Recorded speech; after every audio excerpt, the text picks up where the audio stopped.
好，然后学校这边昨天市场的一个也分配好，就是说就是两组，今天重排跳绳，但是学校组的啊，会有一个问题就是，我觉得好像人很多，我看很多人很湿，那所以说其实我想有一件事情，就是说假设你没有湿的话，我们社区主张还要发一个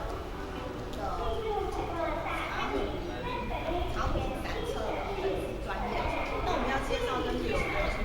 有关系的事情。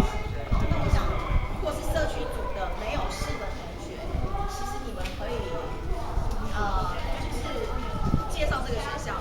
也行。好，介绍这个学校，你可以发一些学校里面的，你觉得哪些比较有趣的，然后跟我们就是你就写文投稿这样子。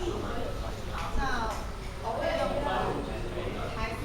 工作，那社区组的那个认真那边了。好，那是想先去找主任。好，好，那个学校组的先过去那里。好，然后社区组的有一个要再留一次。